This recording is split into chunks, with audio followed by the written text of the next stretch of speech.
Magandang araw po sa bawat isa sa inyo. Welcome back to our 365 Daily Devotions. Gusto po muna batiin yung mga nakikita ko po sa comment section. Maraming salamat po sa inyo. No? Sila Sister Lisa, Fed, Diony, Anita, Abigail, Guillerma, Minerva, Venus, Pretty Cool, Kuya Dads, and Master Red. So salamat po sa inyong mga comments at salamat po sa inyong pagsubaybay dito sa ating channel. And of course, belated happy birthday po sa ating kapatid na si Sister Jocelyn Salva. At gusto ko rin batiin si Ate Nene Tangkang ko. Happy birthday po sa inyo. At napapatuloy po kayong pagpalain ng ating Panginoon this year. So tutuloy po natin yung ating series about trusting God in financial matters. Goal po natin sa series na ito na mas lalo tayong mas maging maigti yung ating pagtitiwala sa Diyos when it comes to our finances. Now, ang pag-aaralan po natin ngayon ay magmumula po sa Proverbs chapter 3 verse 9 to 10. Sabi po rito, "Honor the Lord with your wealth and with the first fruits of all your produce. Then your barns will be filled with plenty and your vats will be bursting with wine." So isang principle po sa Bible na pag nagbibigay ka sa Panginoon, mas lalo kang bibigyan ng Diyos. No? God is generous to generous people. Now, bibigyan po natin ng importansya dito sa talakay natin yung salitang first fruits. Sabi po rito sa Tagalog, "Parangalan mo si Yahweh sa pamamagitan ng iyong mga kayamanan. At mula sa iyong mga pinakamainam na ani, siya ay iyo ring handugan. Sa gayon, kamalig mo ay lagi ng aapaw, sisidla ng inumin ay hindi nga matutuyuan." So, bago po natin talakayin yung mga teachings natin ngayon, magbibigay lang ako ng konting information about first fruits. So, first fruits is not a requirement. Again, ito po ay under the Old Covenant. Ito po ay sa panahon ni Moses. May mga, maraming cultural differences mula sa time ni Moses sa time natin ngayon. We are under the New Covenant, under grace. Now, first fruit is not a requirement for Christians today. Number 1, requiring Christians to give first fruits is cultural but not biblical. Ano ibig sabihin nun? May mga churches kasi nire-require yung first fruits. That's cultural. Okay lang yun, wala namang masama ron. Pero hindi siya pwedeng tawagin na biblical na lahat ng mga Christians dapat nagpa-first fruits. No? Hindi siya yung black and white na lahat ng Christians dapat pinapractice yung first fruits. Kasi yan po ay para lang sa mga Israelita. Now, kung napagkasundoan ng inyong community, ng iyong church na mag-practice ng first fruits, why not? No? Cultural yon. Pero again, it's not biblical. Hindi mo makikita sa New Testament, hindi mo makikita na yung mga Christians, pinapractice talaga yung first fruits as if para kang nasa Old Testament. Number 2, requiring Christians to give first fruits may be considered spiritual abuse. Kapag ni-require mo kasi, hindi na siya voluntary, no? You're requiring Christians para mong tinataksan yung mga Christians para meron silang spiritual tax. No? Requiring Christians to give first fruits may be considered spiritual abuse. Minsan kasi, possible na gamitin yung first fruits, turo yan, biblical yan, dapat yung gawin yan. Parang tax, no? Prone siya sa spiritual abuse kasi, you're requiring people to give their first fruits, yung pinakamainam na ani. And kadalasan po, napupunta yan sa mga leaders ng church. Kaya siya nagiging, prone to or can be considered spiritual abuse. Kung meron kang 10,000 members, yung 1,000 lang doon ang mag-first fruit sa'yo, then you have, 1,000 months of work, equivalent to 83 years of labor. Taon-taon, meron kang 83 years of labor, yung worth ng salary na yun napupunta sa iyo, no? Magiging bilyonaryo ka talaga kapag practice mo tong first fruits as a requirement. Hindi po siya requirement, ito po ay voluntary. So number 3, requiring Christians to give first fruits is prone to prosperity gospel. No? Prone talaga siya sa prosperity gospel na okay, give your money to your leaders, to your pastor, to your church. Kasi magpapatayo tayo ng mga malalaking mga establishment, etc., etc. Sa US, usong-uso yung mga ganito sa mga, even in Africa, no? At sa iba't ibang panig ng mundo. Kalimitan sa mga prosperity gospel, groups. So, ano ba yung sa New Testament? Ano ba talaga yung pinapractice sa New Testament? Now, first fruit is voluntary. Ito po yung teaching natin ngayon. Yung first fruit po na tinutukoy dito sa Proverbs, pagdating sa New Testament, under the New Covenant, ito po ay voluntary, hindi ito parang tax na kailangan mong bayaran. First fruits as voluntary sacrificial giving. Sa New Testament, laging voluntary po, sacrificial giving.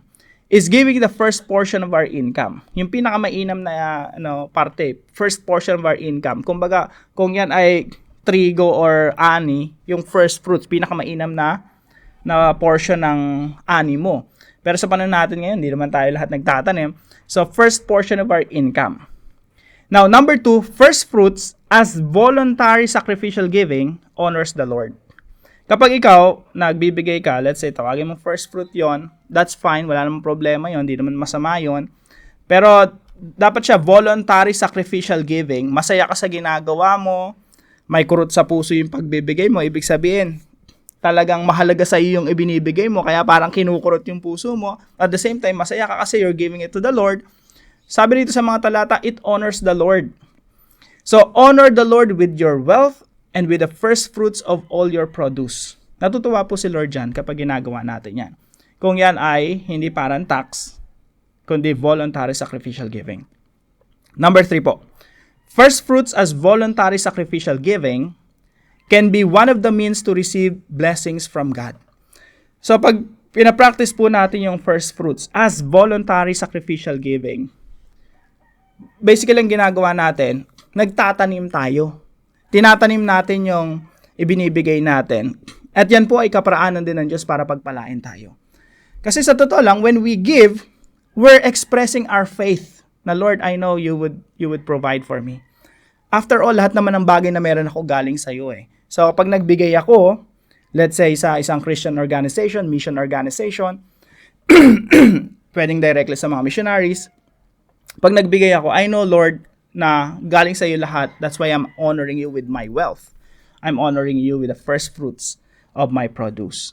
So, honoring sa Panginoon yon, at the same time, kaparaanan ng Diyos yon, dahil nakikita ng Diyos yung pananampalataya, mas lalo pa tayong pinagpapala ng Diyos. Okay? So, as long as masaya ka sa ginagawa mo, and it's voluntary, again, yung principle sa New Testament, sabi rito, each one must give as he has decided in his heart, not reluctantly or under compulsion. Hindi ka pinipilit, hindi ka napipilitan. Desisyon ng puso mo yon.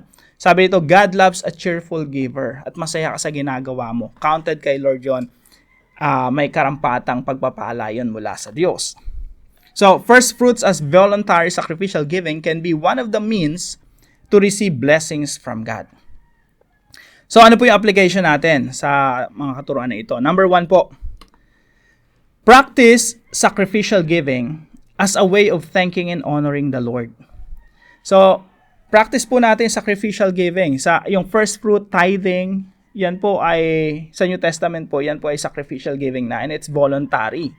So, pag practice po natin yan, we're basically saying, Lord, thank you. Kasi lahat ng meron ako galing sa inyo, I just wanna thank you. So, ako, pag pinagpala ako ng Lord, every time na pinagpapala ako ni Lord, may tinatabi ko, itutulong ko sa mga nangangailangan, at ang sasabihin ko lang sa Lord, Lord, thank you.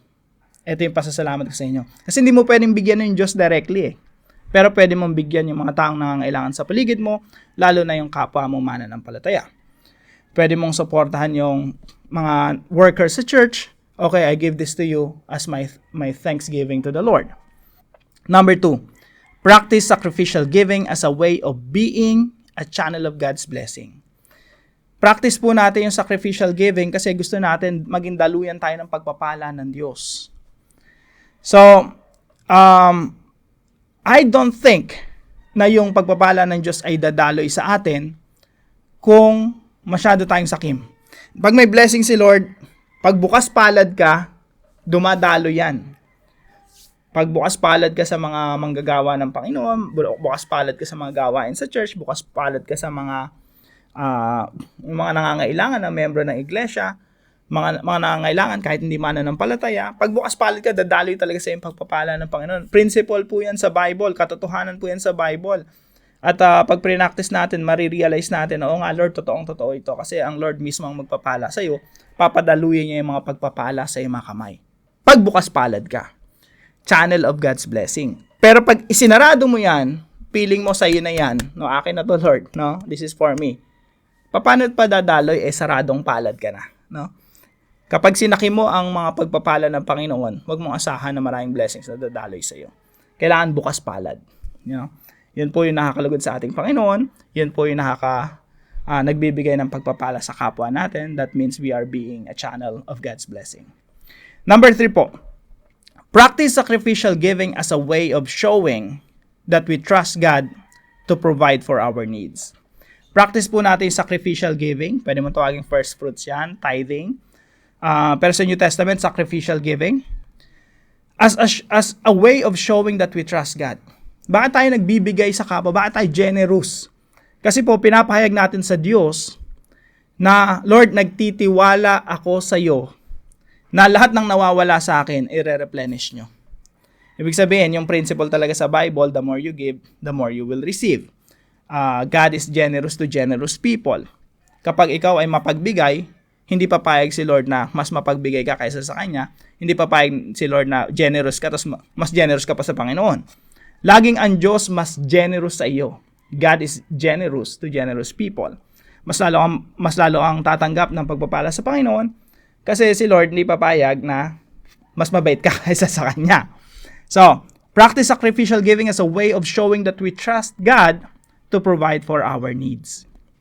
Now, bago tayo dumako sa discussion, bakit yung tithing or first fruit hindi na applicable sa atin ngayon? Kasi unang-una, si Jesus po ang fulfillment ng tithing tsaka first fruit. Ang first fruit po, according to 1 Corinthians chapter 15, ang fulfillment niyan si Jesus Christ din. So, same principle ng tithing.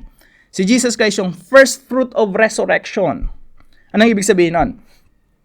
Kung si Jesus, ang first fruit of resurrection, siya yung unang nag-resurrect. Ibig sabihin nun, may mga susunod pang magre-resurrect, may mga susunod pang mabubuhay mag-uli. Tayo na po yun. Jesus is the first fruit of resurrection, susunod na tayo. So, si Jesus Christ talaga yung fulfillment ng tithing, ng first fruits, ng mga sacrifices and offerings. Lahat ng sacrifices and offerings sa Bible, si Jesus ang tumupad noon. Kaya po, under the New Covenant, wala nang requirement sa atin ay mag-alay ng tupa, magbigay ng first fruit, mag-tithe, laging sacrificial giving. And actually, mas generous pa yon kesa sa Old Testament.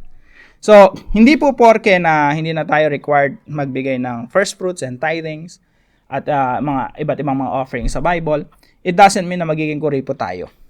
Actually, mga Christians, yung mga pinaka-generous sa lahat, kasi yung Diyos ang unang nagbigay at ang ibinigay niya si Kristo Jesus.